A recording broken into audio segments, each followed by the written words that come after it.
भारतीय इतिहास का ऐसा राजा जो कि इतना ज़्यादा खूंखार हो चुके थे कि वो हर किसी का सर धड़ से अलग कर देते थे, हर किसी को काट डालते थे। दरअसल दोस्तों हम बात कर रहे हैं सम्राटों का सम्राट अशोक, सम्राट चंद्रगुप्त मौर्य और सिकंदर का। सम्राट अशोक अपने पिता बिंदुसार के 100 पुत्रों में से एक थी। उनकी माता का नाम धर्मा के रूप में दिया गया है। सम्राट अशोक भारतीय इतिहास के एक ऐसे महान शासक थे जिसकी तुलना विश्व में किसी से नहीं की जा सकती है। वह भारत के मौर्य साम्राज्य के तीसरे शासक थे जिन्होंने 269 ईसा पूर्व से 232 ईसा पूर्व तक भारत के लगभग सभी द्वीपों पर शासन किया था।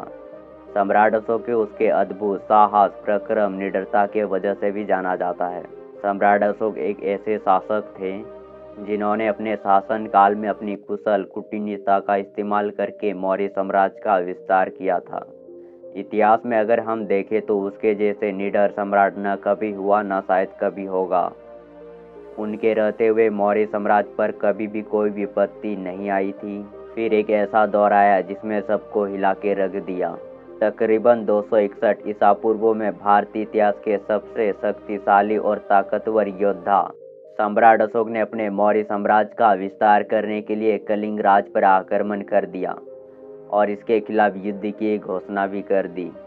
इस भीषण युद्ध में करीब 1 लाख लोगों को बेरहमी से हत्या कर दी गई। मरने वालों में सबसे ज़्यादा संख्या सैनिकों की थी। इसके साथ ही युद्ध में करीब 1.5 लाख लोग बुरी तरीके से घायल हो गए। इस तरह सम्राट अशोक ने कलिंग पर अपना कब्जा तो जमा लिया, लेकिन इस युद्ध में हुए भारी रक्तपात ने उन्हें हिला के रख दिया। कलिंग युद्ध में उन्होंने कई सैनिक, महिला, मासूम बच्चे को मौत का घाट उतार दिया, जो कि सम्राट अशोक वह सबको देखकर रोने लगे। वो लोग को देख सम्राट अशोक का हृदय परिवर्तन हो गया। इसके बाद सम्राट अशोक ने अपने जीवन में फिर कभी युद्ध न लड़ने का वचन लिया और 263 ईसा पूर्व में मौर्य वंश के शासक सम्राट अशोक ने धर्म परिवर्तन का मन बना लिया और शांति के मार्ग पर चलना शुरू कर दिया।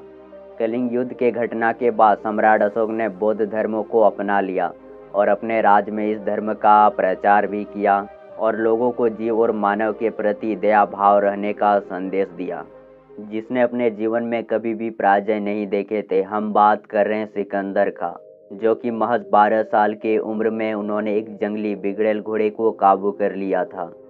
ये बच्चा बड़ा होकर अलेक्जेंडर द ग्रेट यानी कि सिकंदर महान कहलाया और प्राचीन दौर के सबसे प्रसिद्ध राजा बन गया।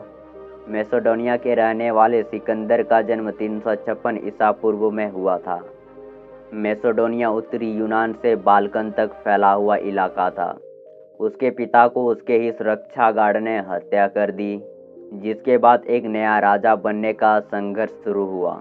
इस लड़ाई में उन्होंने अपने सभी विरोधियों का सफाया कर दिया था और महज 20 साल के उम्र में राजा बन गया। लेकिन दोस्तों सोचने वाली बात यह है कि दुनिया को जीतने वाला सिकंदर भारत को क्यों नहीं जीत पाया। भारत के ऐसे कौन सा राजा थे जिसने सिकंदर को वहां से मार भगाया। मौर्य साम्राज्य के संस्थापक भारत के बहुत ही अच्छे शासक माने जाते हैं, जिन्होंने बहुत सालों तक शासन किया। चाणक्य जब तक्षशिला के टीचर थे तब अलेक्जेंडर भारत में हमला करने के तैयारी में था। तब तक्षशिला के राजा वो गंधरा दोनों ने अलेक्जेंडर के सामने घुटने टेक दिया था।